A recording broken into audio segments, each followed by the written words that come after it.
Friends, Audacity అనేది ఫ్రీగా దొరుకుతున్న open source audio editing software. ఈ సాఫ్ట్వేర్ లోపల మనం ఇప్పుడు ఏం చేస్తామంటే సిస్టమ్ లోపల ఫస్ట్ టైం రికార్డ్ చేసేదానికంటే ముందు, అంటే మన వాయిస్ రికార్డ్ చేయడానికంటే ముందు ఇంపార్టెంట్ సెటప్స్ ఏమి చేయాలో మనం ఇప్పుడు సిస్టమ్ను చూడబోతున్నాం. యాక్చువల్గా ఈ సాఫ్ట్వేర్ మనకి ఫ్రీగా దొరుకుతుంది. అదీను ఈ మధ్యలో దీంట్లో ఉన్నటువంటి అప్డేట్స్ చాలా బాగున్నాయి. దీంతోపాటు మనకి వేరే సాఫ్ట్వేర్ కూడా వస్తున్నాయి. కాకపోతే అవి మనం కొన్ని పే చేయాల్సి వస్తుంది, అంటే మనం పర్చేస్ చేయాల్సి వస్తుంది మంత్లీ లేదా ఇయర్లీ.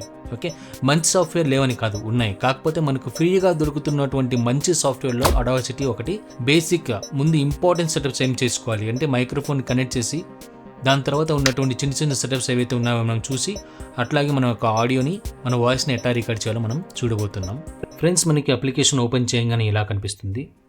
ఈ అప్లికేషన్లో మనకి టాప్లో చూస్తే మనకి కొన్ని ఆప్షన్స్ కనిపిస్తున్నాయి. ఇందులో మనకి ఫస్ట్ మెయిన్ ఇంపార్టెంట్ ఆప్షన్ ఏంటంటే ఈ ఆడియో సెటప్ అనేది చాలా చాలా ఇంపార్టెంట్ ఆప్షన్. ఈ ఆడియో సెటప్ లోపల మనం క్లిక్ చేస్తే మనకి హోస్ట్ అని, తర్వాత ప్లేబ్యాక్ డివైస్, తర్వాత రికార్డింగ్ డివైస్ అనే ఆప్షన్స్ ఉంటాయి. ఇక్కడ ఫస్ట్ మనకి ఇంపార్టెంట్ ఏంటంటే రికార్డింగ్ డివైస్, అంటే మీరు ఏ మైక్రోఫోన్ కనెక్ట్ చేసేసి రికార్డ్ చేస్తున్నారో అది ఇంపార్టెంట్ మనకి. సో ఇక్కడ రికార్డింగ్ డివైస్లో మనం చూస్తే నేను కనెక్ట్ చేసినటువంటి నా మొత్తం ఆడియో ఇంటర్ఫేసెస్ కావచ్చు, మిక్సర్లు కావచ్చు, మైక్రోఫోన్స్ కావచ్చు, ఇంకేమైనా సరే ఇక్కడ మనకి కనిపిస్తాయి. ఓకే, నేను ఇప్పుడు ఎక్కడ అంటే ఏ ఆడియో ఇంటర్ఫేస్కి కనెక్ట్ చేసి నేను రికార్డ్ చేస్తున్నానో ఆ ఆడియో ఇంటర్ఫేస్ని మనం సెలెక్ట్ చేసుకోవాల్సి వస్తుంది. ఓకేనా, అది ఆర్చురియా కావచ్చు, లేకపోతే మిక్సర్ కావచ్చు, ఏదైనా సరే. సో మీకు కనెక్ట్ చేసినటువంటి ఆడియో ఇంటర్ఫేస్ని మనం సెలెక్ట్ చేసుకోవాల్సి వస్తుంది. నేను ఇది సెలెక్ట్ చేస్తున్నాను. దాని తర్వాత రికార్డింగ్ డివైస్ అయిపోయిన తర్వాత ప్లేబ్యాక్ డివైస్, అంటే మనం ఏ డివైస్ నుంచి వినాలి అనుకుంటాం, అంటే మనం కనెక్ట్ చేసినటువంటి హెడ్ ఫోన్స్ కావచ్చు, లేకుంటే స్పీకర్స్ కావచ్చు, లేకపోతే సిస్టంలో ఉన్నటువంటి ఇన్బిల్ట్ స్పీకర్స్ కావచ్చు. సో అది నేను ఇక్కడ ప్లేబ్యాక్ డివైస్లో మనం సెలెక్ట్ చేసుకోవాల్సి వస్తుంది. ఇప్పుడు నేను ఈ ఆడియో ఇంటర్ఫేస్ నుంచే రికార్డ్ చేసి ఈ ఆడియో ఇంటర్ఫేస్ నుంచే వినాలి అనుకుంటున్నాను కాబట్టి నేను ఇదే సెలెక్ట్ చేసుకుంటున్నాను. ఓకేనా, సో తర్వాత మనకి ఇక్కడ ఆడియో సెటప్ అయిన తర్వాత ఇప్పుడు మనకి ఈ ఆడియో ఇంటర్ఫేస్ నా యొక్క మైక్రోఫోన్ని రికగ్నైజ్ చేయగలుగుతుంది. అంటే నేను ఎప్పుడైతే ఇక్కడ క్లిక్ చేస్తానో, రికార్డ్ బటన్ క్లిక్ చేస్తానో నా ఆడియో రికార్డ్ చేయడానికి, ఇది ఏం చేస్తుందంటే ఖచ్చితంగా నా మైక్రోఫోన్కి కనెక్ట్ చేస్తుంది అనమాట. లేకపోతే ఏమవుతుందంటే రికార్డ్ అవ్వదు. సో ఇప్పుడు నేను ఆర్ బటన్ మనం క్లిక్ చేయొచ్చు కీబోర్డ్లో, లేదంటే ఇక్కడ మనము క్లిక్ చేయొచ్చు, అంటే రికార్డ్ బటన్ని క్లిక్ చేయొచ్చు. మన కింద ఇక్కడ షార్ట్కట్ కీ కూడా చూపిస్తుంది, రికార్డ్ ఆర్ అని చెప్పేసి. ఓకే, సో నేను ఇది క్లిక్ చేసినప్పుడు నేను ఇప్పుడు మాట్లాడేది ఏదైతే మాటలు ఉన్నాయో అది మనకి ఇక్కడ రికార్డ్ అవుతున్నట్లు క్లియర్గా మనకి కనిపిస్తుంది స్క్రీన్ పైన కదా. సో ఈ రికార్డింగ్ని నేను స్టాప్ చేయాలంటే స్పేస్ బార్ నొక్కచ్చు. ఈ స్పేస్ బార్ మనం క్లిక్ చేస్తే మనకి రికార్డింగ్ అనేది స్టాప్ అయిపోతుంది. ఓకేనా, దీన్ని మనం వినాలి అంటే ఇక్కడ పైన మనకు ఉన్నటువంటి ప్లే బటన్ ఏదైతే ఉందో దీన్ని మనం క్లిక్ చేసి మనం వినొచ్చు. అలాగే స్పేస్ బార్ మనం నొక్కినా సరే మనం ప్లే కూడా చేయవచ్చు. ఈ క్లిక్ చేసిన ప్లే చేస్తున్నాం. నేను ఇప్పుడు మాట్లాడేది ఏదైతే మాటలు ఉన్నాయో అది మనకి ఓకే ఈ విధంగా మనం ప్లే చేయొచ్చు. ఓకే, సో ఇదే ఇంటర్ఫేస్లో ఈ స్క్రీన్లోనే మనం చూస్తూ ఉంటే మనకి పైన కొన్ని ఆప్షన్స్ కనిపిస్తున్నాయి. ఇక్కడ మనకి కొన్ని ఐకాన్స్ ఉన్నాయి. దీన్ని మనం సెలెక్షన్ టూల్ అంటాము. సో అలాగే దీన్ని మనం వచ్చేసి ఎన్వలప్ టూల్ అంటాము. అలాగే దీన్ని వచ్చేసి మనం డ్రా టూల్ అంటాం. ఇది మిక్సింగ్ ఉంటుంది అనమాట, అన్ని కలిపి మల్టీ టూల్స్. సో ఇవన్నీ మనకి దేనికి యూజ్ అవుతుందో మనకి ఆల్రెడీ మనం వీడియోస్ చేసి ఉన్నాము. సో మెయిన్ ఇక్కడ ఈ సెలెక్షన్ టూల్ మనం ఇప్పుడు సెలెక్ట్ చేసుకుంటే దీని యూజ్ ఏంటంటే ఈ ప్లే అయినటువంటి ఆల్రెడీ రికార్డ్ అయినటువంటి ఏదైతే ఈ వేవ్స్ ఉన్నాయో, ఈ సింబల్స్ ఉన్నాయో, సిగ్నల్స్ ఉన్నాయో దాన్ని మనం సెలెక్ట్ చేయడానికి యూజ్ అవుతుంది. మనం ఖచ్చితంగా ఏదైనా ఎఫెక్ట్ అయినా సరే ఏదైనా సరే మనం అప్లై చేయాలంటే, యాంప్లిఫై చేయాలన్నా, ఎఫెక్ట్ చేయాలన్నా, కంప్రెస్ చేయాలన్నా, లేకపోతే నార్మలైజ్ చేయాలన్నా, ఏదైనా సరే ఎఫెక్ట్ మనం దీనికి అప్లై చేయాలంటే డెఫినెట్గా ఆ పార్ట్ని మనం సెలెక్ట్ చేసుకోవాల్సి వస్తుంది. అందుకే ఇది మనం సెలెక్షన్ టూల్ అంటాం. ఉదాహరణకి నేను దీన్ని యొక్క వాల్యూమ్ని పెంచాలనుకున్నా, అంటే ఎఫెక్ట్ ఇవ్వాలనుకున్నాను. సో ఇక్కడ ఎఫెక్ట్లో వెళ్ళేసి ఫస్ట్ మనం సెలెక్ట్ చేసుకుని ఎఫెక్ట్లో వెళ్ళేసి దాని తర్వాత వాల్యూమ్ అండ్ కంప్రెషన్లో వెళ్ళేసి యాంప్లిఫై చేస్తే దాని తర్వాత మనకి ఇక్కడ చిన్న పారామీటర్ కనిపిస్తుంది. అది మనం అప్లై చేస్తే ఈ పార్ట్కి మనకు అప్లై అవుతుంది. ఇప్పుడు చూడండి, దీనికి మాత్రమే అప్లై అయింది, దీనికి అప్లై అవ్వలేదు. సో ఒకవేళ మొత్తం సెలెక్ట్ చేసి మనం అప్లై చేయాలనుకుంటే ఇక్కడ మనం డబుల్ క్లిక్ చేయొచ్చు, లేదా అంటే పైన మనకి చేయి గుర్తు వస్తుంది ఇక్కడ. సో దానికి మనం సెలెక్ట్ చేసినా సరే మనకి మొత్తం సెలెక్ట్ అయిపోతుంది. లేదా అంటే మనం కంట్రోల్ ఏ సెలెక్ట్ చేసినా సరే మొత్తం మనకి సెలెక్ట్ అవుతుంది. విండోస్లో అయితే కంట్రోల్ ఏ, అది మీరు మ్యాక్లో అయితే కమాండ్ ఏ మనం సెలెక్ట్ చేయాల్సి వస్తుంది. ఓకేనా. దాని తర్వాత మనకి ఇక్కడ సైడ్లో చూస్తే మ్యూట్ సోలో అని ఉంది. ఇప్పుడు నేను ప్లే చేస్తే ప్లే అవుతుంది కదా.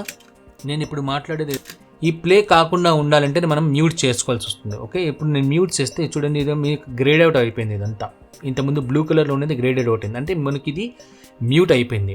ఇప్పుడు మనం దీన్ని ప్లే చేసినా ప్లే అవ్వదన్నమాట, మనకేమీ వినిపించదు ప్లే అయినా కూడా. సోలో అంటే ఏంటంటే ఒకవేళ మనకి మల్టీ ట్రాక్స్ ఉన్నాయనుకోండి, ఇలాంటిదే ట్రాక్ కింద కూడా ఇంకొకటి ఉందనుకోండి. ఓకేనా. సో అప్పుడు కేవలం ఈ ట్రాక్ మాత్రమే నేను వినాలి అనుకున్నప్పుడు నేనేం చేస్తాను అంటే సోలో అని సెలెక్ట్ చేసుకుంటాను. ఓకే, ఈ సోలో సెలెక్ట్ చేసుకుంటే కేవలం ఇది ఒక్కటే, అంటే ఈ ట్రాక్ ఒక్కటే, కింద ఉన్న ట్రాక్ కాకుండా ఇప్పుడు ఇంకొక ట్రాక్ మనం కావాలంటే సెలెక్ట్ చేసుకోవచ్చు కదా. ఈ ట్రాక్లో రికార్డ్ అయినవి కాకుండా ఈ పైన ఉన్నటి మాత్రమే మనకి సోలో, అంటే ఇది ఒక్కటే సోలోగా ప్లే అవుతుంది. ఓకేనా, అది మనకి బేసిక్గా ఉన్న ఇంపార్టెంట్ ఆప్షన్స్. తర్వాత మనం ఆడియోని, అంటే ఇక్కడ ఒకవేళ ఆడియో తక్కువగా రికార్డ్ అయింది అనుకోండి, చాలామంది అనుకుంటూ ఉంటారు తక్కువగా రికార్డ్ అయిందని చెప్పేసి. యాక్చువల్గా మనం తక్కువగా రికార్డ్ చేస్తేనే బెటర్. మనం ఎక్కువ వాల్యూమ్ పెట్టి రికార్డ్ చేస్తే ఏమవుతుందంటే చుట్టూ ఉన్నటువంటి నాయిస్ కూడా రికార్డ్ అయిపోతుంది, తర్వాత కష్టం అవుతుంది డిస్టార్షన్ అయితే. సో తక్కువగా ఉన్నటువంటి ఆడియో మనం రికార్డ్ చేసిన తర్వాత సెలెక్ట్ చేసుకునేసి ఇక్కడ మనకి సైడ్లో ఒక ప్లస్ మనకి సంబంధించినటువంటి వాల్యూమ్ ఉంది. ఇది వాల్యూమ్ 0 లెవెల్లో ఉంది. దీంట్లో కావాలంటే మనం తక్కువగా మెల్లగా పెంచుకోవచ్చు. ఓకే, సో పెంచుకుంటే మనకి ఇక్కడ కనిపించదు, కానీ మనకు వాల్యూమ్ పెరిగి ఉంటుంది. నేను ఇప్పుడు మాట్లాడేది ఏదైతే మాటలు ఉన్నాయి, ఓకేనా, వాల్యూమ్ పెరిగింది మనకి ఇక్కడ ఎక్కడ కనిపిస్తుందంటే మనం పైన చూస్తే, ఇక్కడ ఈ పైన మనం చూస్తే ఇక్కడ స్కేల్స్ ఉంది కదా, సో అవుట్పుట్ స్కేల్ ఇక్కడ మనకి కనిపిస్తుంది, గ్రీన్ కలర్ లైన్లో మనకి స్కేల్ లాగా కనిపిస్తుంది. నేను ఇప్పుడు మాట్లాడేది ఏదైతే మాటలు ఉన్నాయో అది మనకి ఇక్కడ. సో ఇప్పుడు ఇది -6 dB వరకు ఆడియో మనకి ప్లే అవుతుంది అనమాట. సో జనరల్గా మనకి -18 -12లో ఉండేటట్టుగా చూసుకోవాలి. -6 తర్వాత -3 -0 అంటే ఏమవుతుందంటే మనకి అంటే ఆడియో కావాల్సిన దానికంటే కొంచెం పెరుగుతుందని అర్థం. అక్కడ మనకి గ్రీన్ నుంచి ఎల్లో కలరు, తర్వాత ఎల్లో నుంచి రెడ్ కలర్కి మారడం నేను ఇప్పుడు మాట్లాడేది ఏదైతే మాటలు ఉన్నాయో అది మనకి ఇక్కడ రికార్డ్ అవుతున్నట్లు క్లియర్. ఓకే, సో నేను దీన్ని ఒకవేళ నిజంగానే తక్కువగా ఉందనుకోండి, దాని తర్వాత మనం కావాలంటే యాంప్లిఫై చేసుకోవచ్చు. ఇందాక మనం చేసాం కదా యాంప్లిఫై, అట్లా ఎఫెక్ట్లో వెళ్ళేసి వాల్యూమ్ అండ్ కంప్రెషన్లో వెళ్ళేసి మనము కావాలంటే ఇక్కడ మనం సెట్ చేస్తే, ఇప్పుడు మనం 0 dBకి మనం సెట్ చేసాం. ఇంతకుముందు మనకి -6 వరకు ప్లే అవుతుంది, కొంచెం పెంచుకున్నాం. ఇప్పుడు మీరు చూస్తే రెడ్ లేదా ఎల్లో కలర్కి వస్తుంది ప్లే అవుతున్నప్పుడు ఉన్నాయో అది మనకి ఇక్కడ రికార్డ్ అవుతున్నట్లు క్లియర్గా మనకి కనిపిస్తుంది స్క్రీన్ పైన. Okay, that's all. అక్కడ మనకు బేసిక్ డీటెయిల్స్ అనమాట. ఇంకొక పాయింట్ ఏంటంటే ఆడియోలో మనకి +1 +2 +3 ఇవి మనకి సంబంధం లేనివి అనమాట. అంటే ఇంతవరకు వెళ్ళకూడదు, ఇన్ని +1 dB వరకు అసలు మనం వెళ్ళకూడదు. మనకు 0 dBనే. మామూలుగా బయట ప్రపంచంలో 0 అంటే చాలా తక్కువ కదా, కానీ ఆడియోలో మాత్రం 0 అంటే చాలా ఎక్కువ. ఓకే, 0 కన్నా తక్కువనే మనం చూసుకోవాలి. ఇక్కడ మీరు స్కేల్ను చూసినట్లయినా సరే, ఈ స్కేల్ను చూస్తే మనకి -57 -54, అలాగే మనకి మ్యాక్సిమం ఇక్కడ మనం చూస్తే ఇక్కడ -6 -3 0 వరకు వచ్చి ఆగిపోయింది. అంటే ఈ 0నే మనకి ఎక్కువ అనమాట. 0 వరకు ఆడియో వెళ్తుందంటే చాలా ఎక్కువగా మనం రికార్డ్ చేసి పెట్టమని అర్థం. అంటే ప్లే అవుతున్నప్పుడు 0 వరకు టచ్ కాకూడదు. Okay, -6 -3 is the better, -6 is the actually better. Record చేస్తున్నప్పుడు -12 -18 ఇది మనకి సరిపోతుంది. తర్వాత మనం కావాలంటే ఎడిట్ చేసుకున్నప్పుడు కొంచెం కావాలంటే యాంప్లిఫై చేసుకోవచ్చు బేస్డ్ ఆన్ మన ఆడియోని బట్టి. ఓకేనా, దాని తర్వాత మనం ఇక్కడ ఏదైనా సరే ఎఫెక్ట్ కావాలంటే మనకి పక్కన ఇప్పుడు ఉన్నటువంటి అప్డేట్లు ఏంటంటే ఈ పక్కన ఎఫెక్ట్ అని చెప్పేసి ఒక ఆప్షన్ మనకి ఇచ్చారు. ఈ ఆప్షన్ ఏంటంటే ఈ ఆప్షన్ మనం ఎఫెక్ట్ని క్లిక్ చేసినప్పుడు, అంటే మనం సెలెక్ట్ చేసుకోకుండానే ఎఫెక్ట్ అనేది సెలెక్ట్ చేసుకునేది యాడ్ ఎఫెక్ట్. అంటే ఇక్కడ మనకి అడాసిటీకి సంబంధించినటువంటి ఇందాక మనం చూసాం కదా, కంప్రెషరు, రివర్బు, ఓకే, డిస్టార్షన్, బాస్, ట్రబుల్ పెంచుకోవాలనుకుంటే ఇవన్నీ మనం యూజ్ చేయొచ్చు. లేదా నా దగ్గర థర్డ్ పార్టీ ప్లగిన్స్ ఉన్నాయి అంటే మనం అవి కూడా మనం యాక్సెస్ చేయొచ్చు. ఇక్కడ VST అని VST3 అని మనకి ఇక్కడ కనిపిస్తున్నాయి. ఓకేనా, సో ఈ థర్డ్ పార్టీ ప్లగిన్స్ని మనం ఎలా యాక్సెస్ చేయాలనేది మనకి ఆల్రెడీ ఒక వీడియో తయారైంది. ఆ ప్రాసెస్ మీరు చూస్తే మీకు అర్థమైపోతుంది. ఎలాగ మనము మన సిస్టంలో ఆల్రెడీ ఉన్నటువంటి థర్డ్ పార్టీ ప్లగిన్స్ని ఎలా మనం అడాసిటీలో యాక్సెస్ చేయాలి, దాన్ని యూజ్ చేసుకోవాలి. ఉదాహరణకి చూడండి, నేను ఇక్కడ సెలెక్ట్ చేసేసి ఎఫెక్ట్లో వెళ్ళేసి ఇక్కడ నేను అనలాగ్ అబ్సెషన్కి సంబంధించినటువంటి ట్రాక్స్ అనేటువంటి ఒక ప్లగిన్ ఉంది. ఓకేనా, మీకు ఇక్కడ ప్లగిన్ కనిపిస్తుంది. ఓకే, ఈ ప్లగిన్ నేను కొంచెం పెంచుకున్నాను అనుకోండి, ఇక్కడ -1 వరకు నేను పెంచాను. సో మనం అప్లై చేస్తే ఏమవుతుందంటే ఇది ఇక్కడ మనకు పెరుగుతుంది కొంచెం. ఓకే, ఇది మనం ప్లగిన్ ద్వారా ఎడిట్ చేయడం. సో ఈ ప్లగిన్స్ మనం ఎలా తెచ్చుకోవచ్చు దానికి సంబంధించినటువంటి వీడియో ఉంది. చాలా వరకు మనకి ఫ్రీగా దొరికే ప్లగిన్స్తోనే మనం మంచి ఆడియోని ఎడిట్ చేసుకోవచ్చు. సో దానికి సంబంధించిన వీడియో నేను డిస్క్రిప్షన్లో ఇస్తాను, లేకపోతే మీరు సెర్చ్ చేసినా కనిపిస్తుంది, ఈజీగానే ఉంటుంది, అది మీరు కావాలంటే చూడొచ్చు. సో ఇవి మనకి బేసిక్గా ఉన్నటువంటి.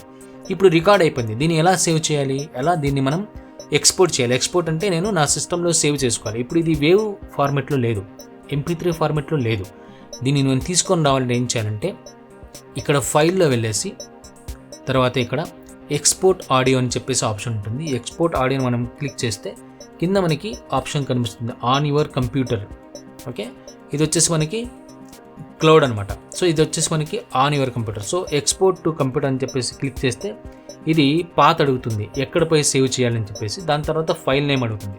సో ఫైల్ నేమ్ మీరు ఏదైనా ఇచ్చుకోవచ్చు. ఓకే, సో ఈ ఫైల్ నేమ్తోనే మనకి సేవ్ అవుతుంది మామూలుగానే ఇది. ఓకే, కింద మనకి ఈ driver, C driver, D driver, ఇది మనకి మీ ఇష్టం. కింద మనకి చూస్తే ఇక్కడ మోనో, స్టీరియో, అంటే రికార్డ్ అవుతున్నది మోనో కావచ్చు, స్టీరియో కావచ్చు, వేరే సంగతి. కాకపోతే సేవ్ చేస్తున్నప్పుడు ఆడియో మనం సేవ్ చేస్తున్నప్పుడు మోనోలో సేవ్ అవ్వాలన్నా, లేకపోతే స్టీరియోలో సేవ్ అవ్వాలన్నా, లేకపోతే కస్టమ్ మ్యాపింగ్ అంటే మన ఇష్టం, మనమే సెట్ చేసుకోవచ్చు. తర్వాత కింద ఇది శాంపుల్ రేట్, ఏ శాంపుల్ రేట్లో మనం సేవ్ చేయాలనుకుంటాం. తర్వాత మనం ఓపెన్ చేసినప్పుడు అదే శాంపుల్ రేట్లో మనకి ఆడియో కనిపిస్తుంటుంది. సో మనకి డిఫరెంట్ శాంపుల్ రేట్స్ ఉన్నాయి. సో ఇందులో 44,100 హెర్ట్జ్ అని చెప్పేసి ఒక శాంపుల్ రేట్ ఉంది. దాని కింద మనకి 48,000 హెర్ట్జ్ అని చెప్పేసి ఒక శాంపుల్ రేట్ ఉంది. సో 4100 మనం చేయొచ్చు, కాకపోతే అందులో కొంచెం ఈ క్వాలిటీ కంటే కొంచెం తక్కువగా ఉంటుంది. ఇది ఓన్లీ ఆడియోకి. మనం వీడియోకి కూడా ఆడియోని మనం అప్లై చేయాలంటే ఖచ్చితంగా మనము 48,000 హెర్ట్జ్లో దాన్ని మనం సేవ్ చేస్తే మంచి క్వాలిటీ వస్తుంది. దాని తర్వాత ఎంకోడింగ్ అంటే బిట్ రేట్ ఎంత ఉండాలి. బిట్ రేట్ మనకి 16 బిట్ రేట్ కావచ్చు, 24 కావచ్చు, 32 కావచ్చు. బట్ ఇండస్ట్రీ స్టాండర్డ్ వచ్చేసి మనం ఇప్పుడు యూజ్ చేస్తున్నది 24 బిట్ రేట్లో మనం చేస్తున్నాం. ఓకే, సో దీన్ని మనం ఇప్పుడు ఎక్స్పోర్ట్ చేయొచ్చు అనమాట. ఓకేనా. ఒకవేళ నేను ఇక్కడ నుంచి ఇంతవరకే సెలెక్ట్ చేశాను అనుకోండి, ఈ సెలెక్ట్ అయిందే నాకు ఆడియో సేవ్ అవ్వాలి అంటే ఇక్కడ కరెంట్ సెలెక్షన్ అని చెప్పేసి ఒక ఆప్షన్ ఉంది. ఓకే, ఈ కరెంట్ సెలెక్షన్ అనేటువంటి ఆప్షన్ మనం సెలెక్ట్ చేసుకుంటే ఏమవుతుందంటే మౌస్లో నేను ట్రాక్ ఏదైతే సెలెక్ట్ చేశానో, ఎంత పార్ట్ అయితే సెలెక్ట్ చేశానో అది మాత్రం మనకి సేవ్ అవుతుంది మన సిస్టంలో. ఓకే, లేదంటే ఎంటైర్ ప్రాజెక్ట్ అంటే నేను ఎంత రికార్డ్ చేశానో నా ఆడియో మొత్తం మనకి సేవ్ అవుతుంది. ఎక్స్పోర్ట్ అని చెప్పేస్తే ఈ మనం సెలెక్ట్ చేసుకున్నటువంటి ఈ డ్రైవ్ ఏదైతే ఉందో దాంట్లో వెళ్ళేసి మనకి సేవ్ అయిపోతుంది. ఓకే, సో ఇది మనకి బేసికల్గా ఫ్రీగా వస్తున్నటువంటి ఎడిటింగ్ సాఫ్ట్వేర్లో మనం ఎడాసిటీలో ఇది ఆడియోని మన వాయిస్ని ఇలా రికార్డ్ చేసేసి సేవ్ చేసుకోవచ్చు. తర్వాత ఎడిటింగ్ ఎలా చేస్తామనేది మన దగ్గర ఆల్రెడీ వీడియోస్ మనం చేసి ఉన్నాము, మీరు కావాలంటే చెక్ చేసుకోవచ్చు. ఓకే, సో ఫ్రెండ్స్, ఈ వీడియో మీకు నచ్చినట్లయితే, ఇంపార్టెంట్ అనిపిస్తే మీరు తప్పకుండా సబ్స్క్రైబ్ చేయండి, షేర్ చేయండి. మంచి వీడియోతో మళ్ళీ కలుస్తాం. నమస్తే.